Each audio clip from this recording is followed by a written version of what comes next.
Welcome to a new episode of MP's Stories. Our story today will take us to Burundi.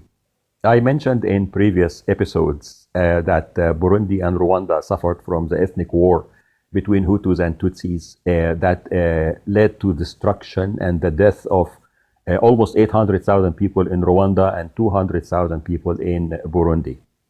The war, of course, left behind destruction to many villages and communities.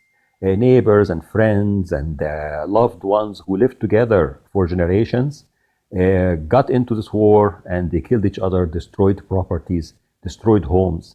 As a result, by the end of the war in 1994, many of the Hutus had to flee their own villages and homes that were destroyed and burned down, and they settled in refugee camps or in internally displaced camps for a long time. We're talking about 3, 4, 5 years.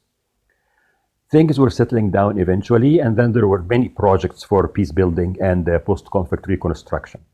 I went twice in 1998 and 2001 to evaluate the peace building work of an organization, Search for Common Ground. And they had a multi-pronged program in Burundi where they focused on media using Studio Ijambo, and also a youth program and a women center to work with women issues and to work with peace building through the role of women. And one of the 4 areas of focus I had in my evaluation was on the role of women. And I interviewed the director of that center at that time. Her name was Spes.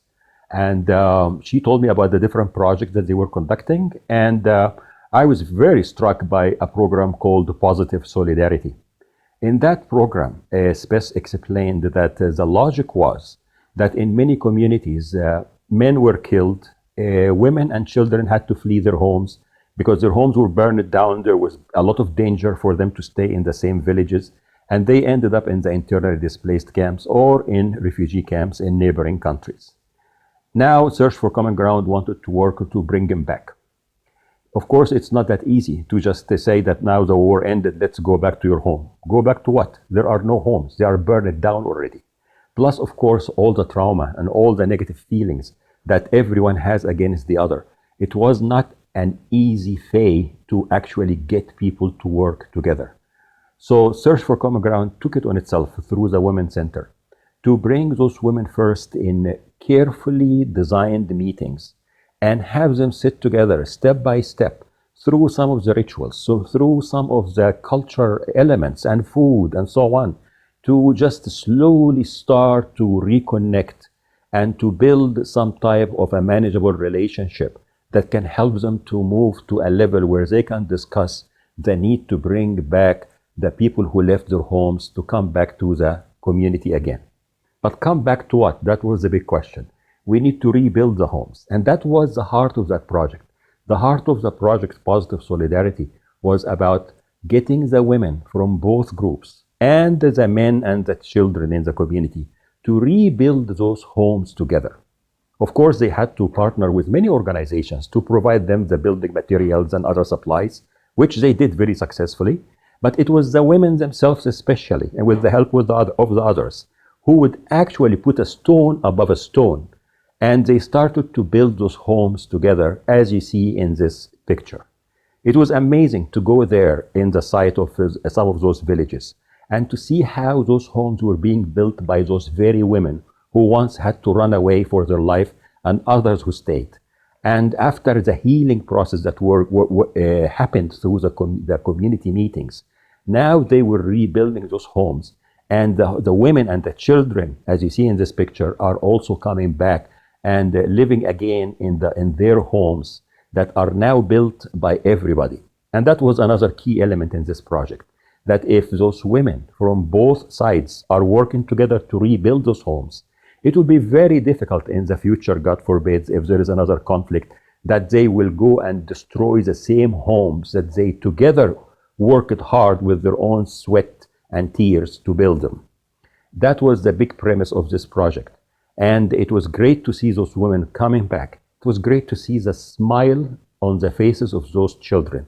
I still remember that smile that you see in this picture, and how it really touched me that despite all this conflict, despite all the destruction and the trauma that they all had to go through, Children are resilient, and that's what I remember writing in my report. The resiliency of children is something to consider when we think about peace building and how to transform a violent conflict. The children don't carry the same baggage unless the parents keep feeding them the baggage. And if we can keep that sincere smile that they have in the midst of poverty and destruction and conflict, imagine what they can do when they overcome such difficulties and rebuild their communities. The role of women and the role of children is critical in peace building, especially if we want sustainable type of peace building. It is important, of course, to focus on the role of the diplomats and the politicians, and they are critical, of course, for establishing peace. But we have to see that and appreciate that the role of women and children is critical, and we need to have the proper tools to know how to work with them across different lines and to develop for them the setup, such as building homes or other projects where they can put their effort together. It's not enough to have the pep talk, simply sit in a meeting and let's talk about being good to each other. We need this, but we have to translate it to action. And we have to have activities such as the positive solidarity home building programs in order for us to ensure that the peace we are building will last and will be sustainable. That model inspired me, and I found other similar great models of peace building by women and by children. I'll be sharing more stories in the next episodes about such examples.